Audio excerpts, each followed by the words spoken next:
Okay guys, I'm having a little trouble with my David Brown. Doesn't want to start. So I charged it overnight again and I replaced also the starter. Let's turn on the battery power. You see, still hooked up the battery charger just to make sure everything is fine. Now here's the new starter, nicely set up for a test. And if we want to start, let's make sure no gears inside, and then it makes click, it starts, and nothing. So not sure, is it the battery power? Sometimes it clicks and the solenoid is pulling. I have no idea really what the issue is. Seems to be it's stuck somehow on the flywheel, but let's see.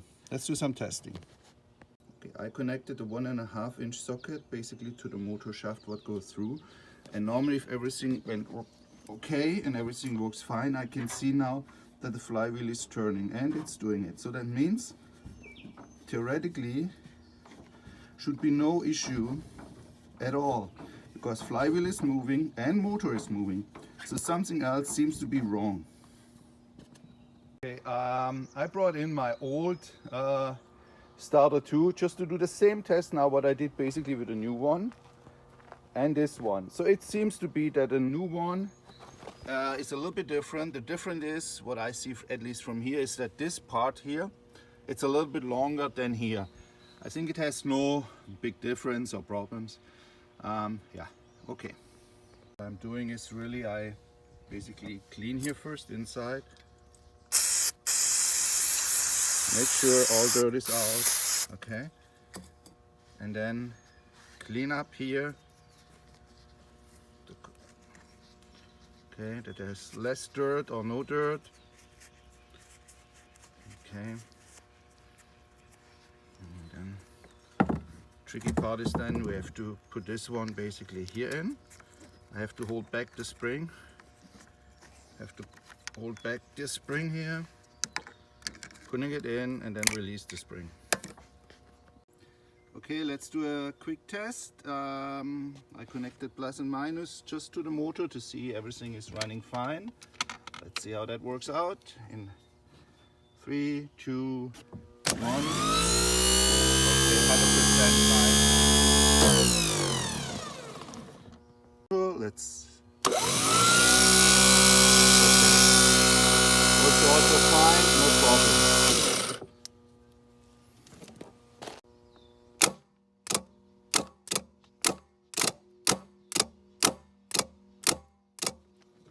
Okay.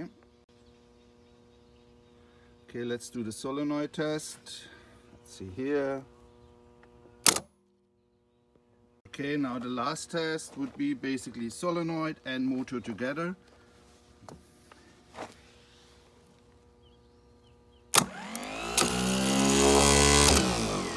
%.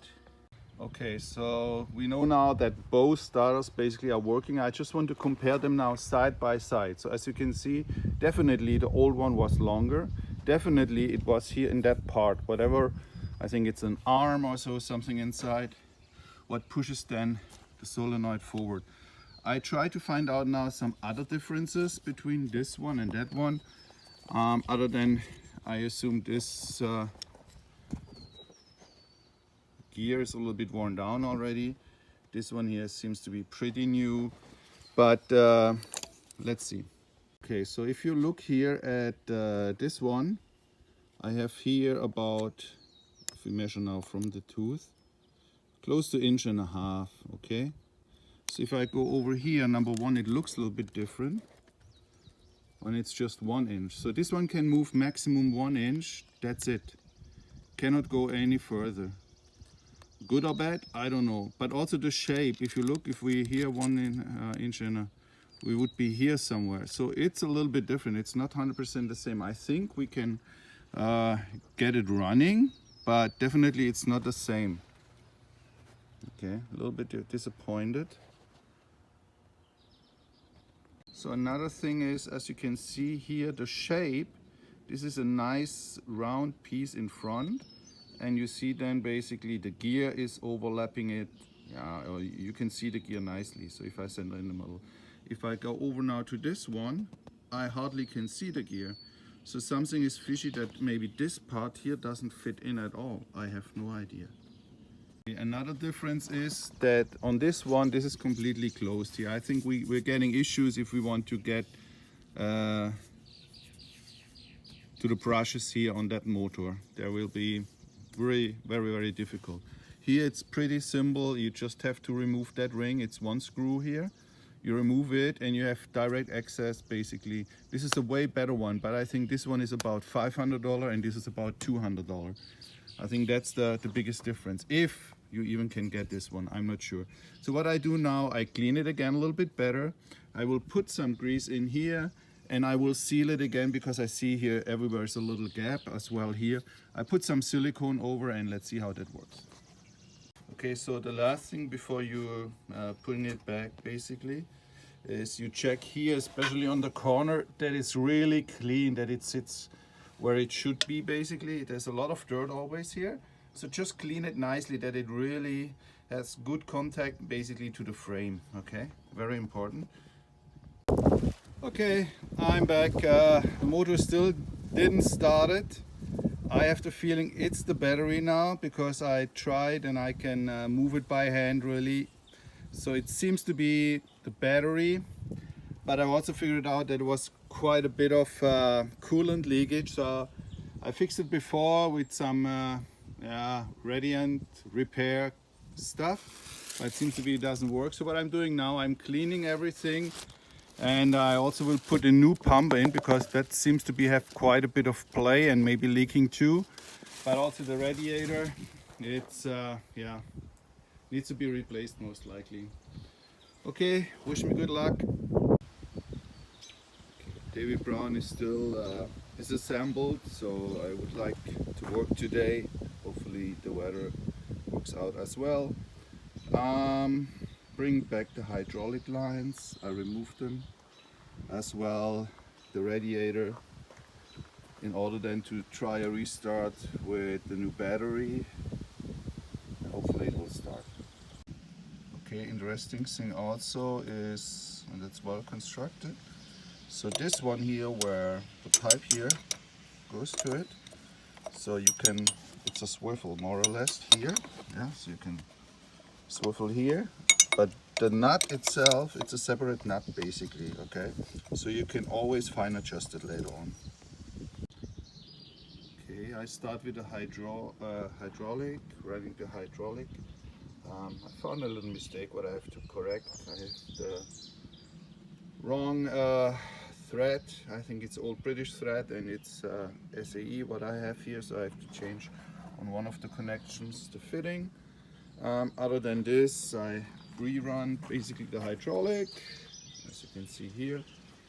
As I said, it's just rerun, so I know everything is correct, everything should work. I'm preparing right now the radiator, and originally there must be some kind of seal on the top and bottom, and I try to replace that now with felt. The new radiator is here, new hoses are here, so it seems to be I can continue. Okay, I pre-assembled now that radiator, let's call it cover.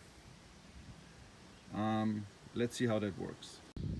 Okay, and while I'm working already here on the motor and cooling system, so I will replace also right away that thermostat, just to make sure then everything is okay again.